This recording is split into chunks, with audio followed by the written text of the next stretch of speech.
Stretching 1,200 miles along the Mediterranean is the land of Libya. It is an area divided into three component regions: Cyrenaica on the east, Tripolitania to the west, and the Fezzan to the south.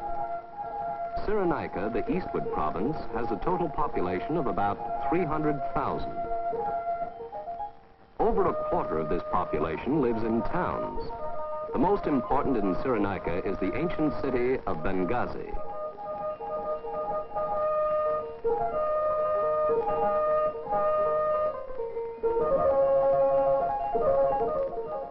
The town dwellers are principally engaged in handicrafts and small trade.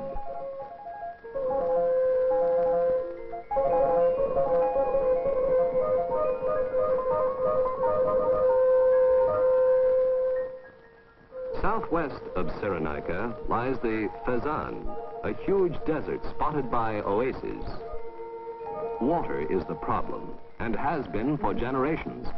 About 50,000 people live in the Fezzan, and here, as throughout the rest of this country, through countless eras, people have devised what methods they can to irrigate the parched earth.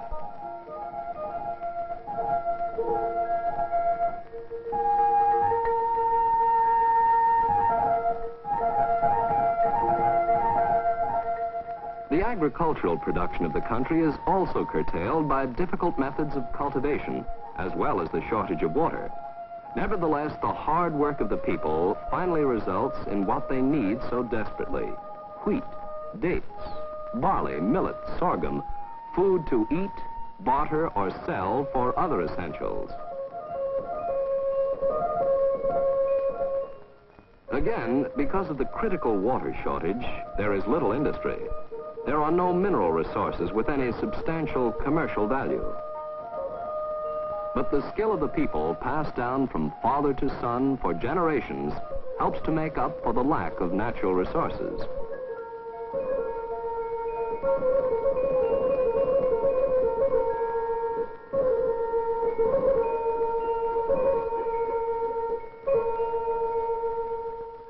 Northward from the Fezzan lies Tripolitania, which has the largest population of the three provinces, about 800,000 people.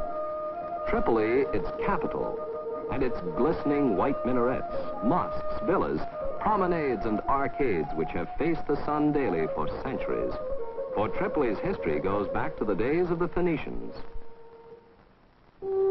Ancient ruins still exist to remind us of the long history of foreign rule over Libya. Because of its strategic position in terms of the control of the Mediterranean, Libya was overrun time and again by foreign invaders.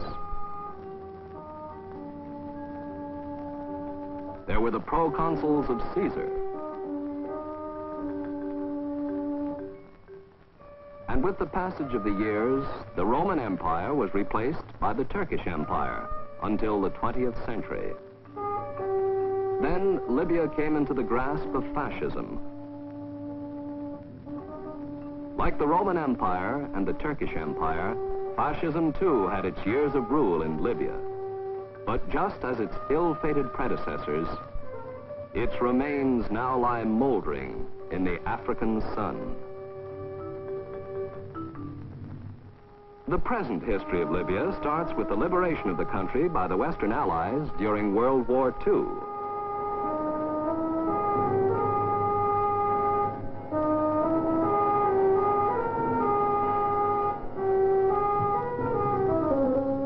On this day, Libya started on the road toward national independence. It was to be a long road, a tough road. For the cost of war had been heavy.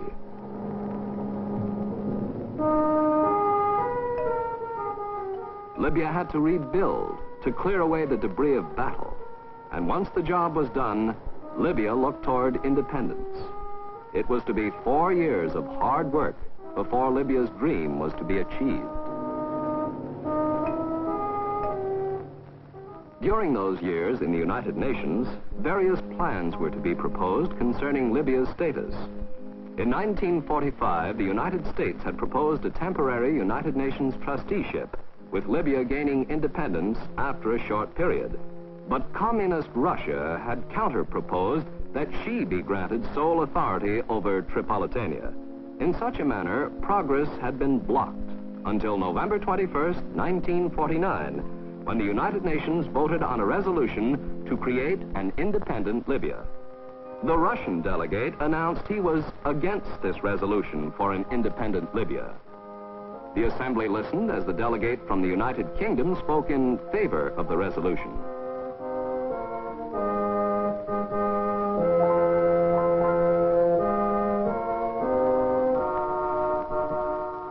A vote was called for, and with communist Russia not voting, the resolution carried 48-1. With the arrival of a plane at a Libyan airport, the United Nations resolution began to take shape. A United Nations commissioner, aided by an advisory council, was now in Libya to help establish an independent government. The commissioner was Adrian Pelt of the Netherlands. The commissioner and the advisory council had headquarters in Tripoli.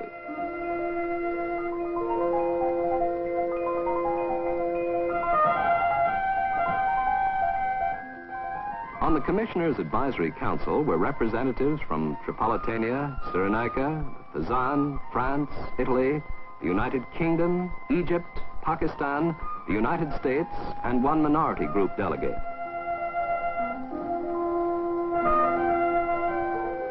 But they did not remain long within the four walls of their headquarters. They traveled throughout Libya.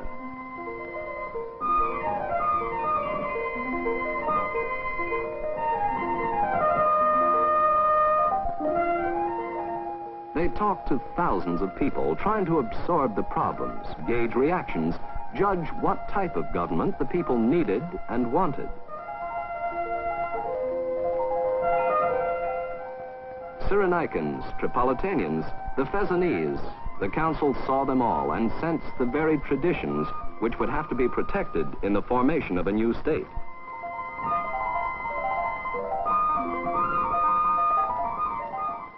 Yet, despite the diversity of areas, there was a strong spirit of Libyan nationalism.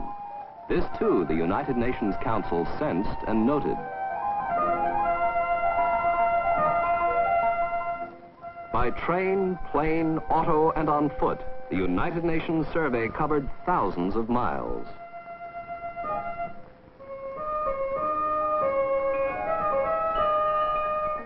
The United Nations Commissioner and the Advisory Council were warmly received throughout the territory.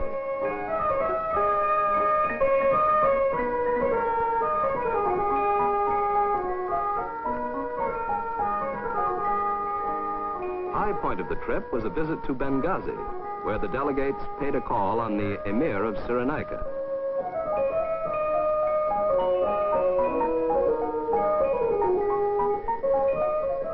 The visitors were received in front of the Emir's palace.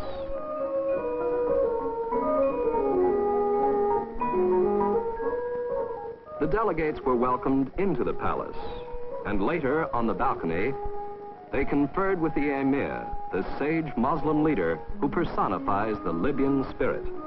The Emir stated his full support for the United Nations resolution providing for the independence of Libya.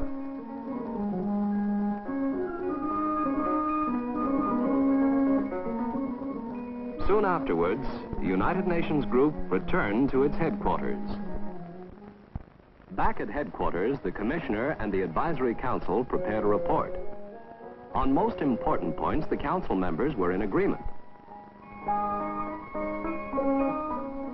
They agreed especially with the conclusion voiced by the delegate from the United States, Lewis Clark.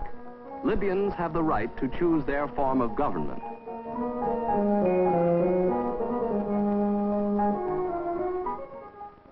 There was no question who would be chosen to be king of Libya. In May 1951, the Emir Idris El Senussi, symbol of Libya's march toward independence, visited Tripoli and was enthusiastically welcomed.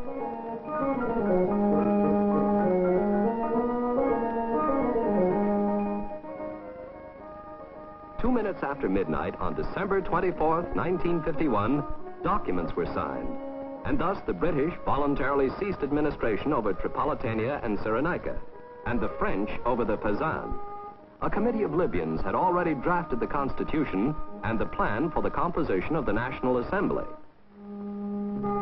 And so, on the 24th day of December 1951, a new nation was born.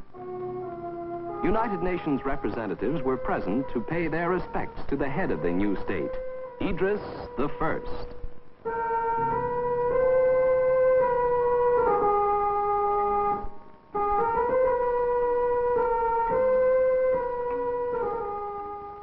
Thus, by peaceful and orderly means, Libya now became master of its own destiny.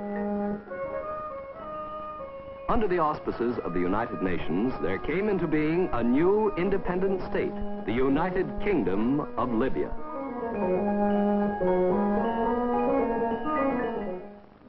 The new state was congratulated by the American president. "I extend," he said, "the hand of friendship of the American people." Soon afterwards, in Paris, where the United Nations Assembly was meeting, the issue of membership for Libya in this world organization came up for consideration. Libya's Prime Minister, Mohammed Bey Montasser, meeting with Tripolitania, Director General of the United Nations, headed the Libyan delegation.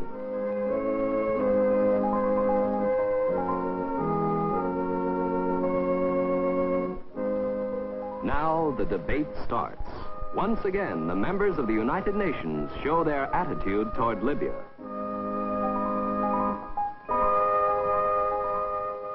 Selwyn Lloyd of the United Kingdom strongly supports the acceptance of Libya into the United Nations.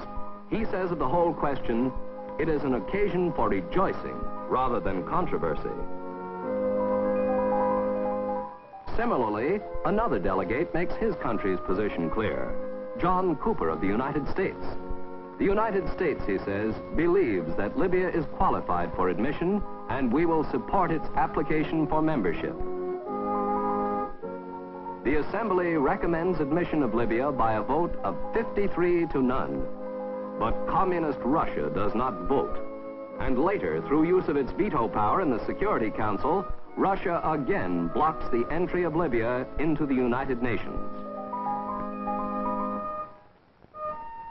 Meanwhile, in Libya, thousands of people were set to vote in the first national elections for members of the lower house of the National Assembly. The elections had been provided for in the recently drafted Constitution. From registering to the casting of the actual ballot, supervision of the election was entirely in Libyan hands.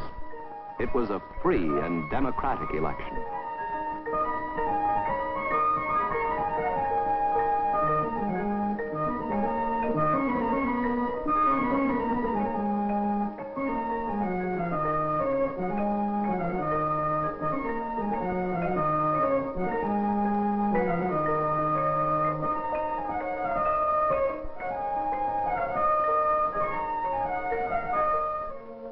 Not daunted by previous disappointments, Libya again applied for entry into the United Nations at its next session. It is September 16th, 1952 in the Security Council. The Pakistan delegate is speaking. He is strongly in favor of allowing Libya to enter the international organization.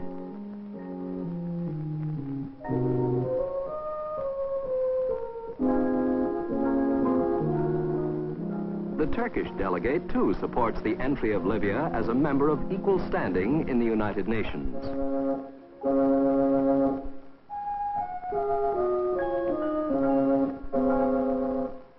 The United States delegate sums up the case for Libya, pointing out why the newly independent state justly deserves a vote of yes by every member of the Council. The crowd listens as the Russian delegate opposes the admission of Libya into the United Nations.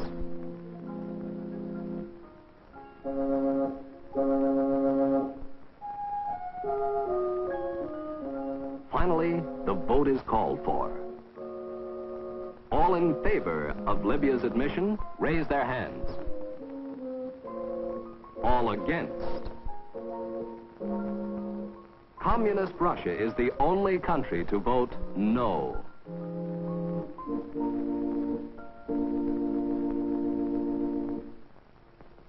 Meanwhile, Western governments were planning technical aid programs to help King Idris and his government continue their country's development.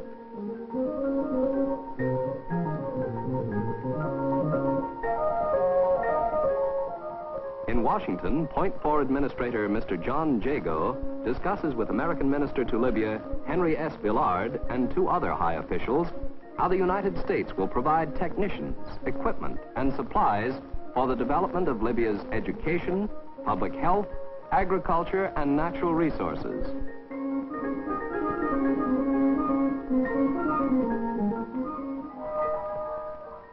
But the final responsibility is Libya's.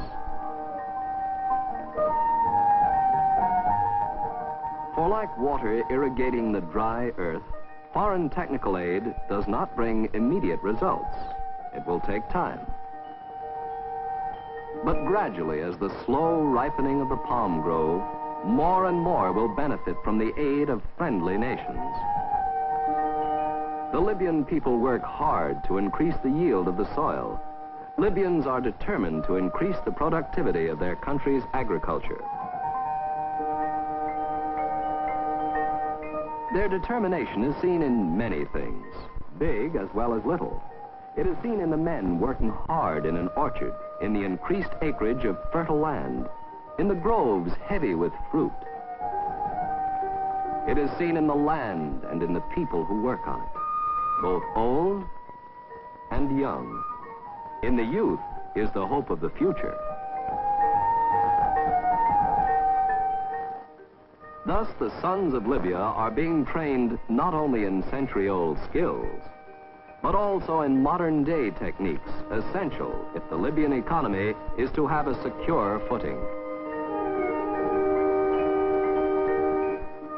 While the national spirit, based on a common language, common traditions, and common religion, welds Libyans into a nation which will go forward. Forward into a better tomorrow.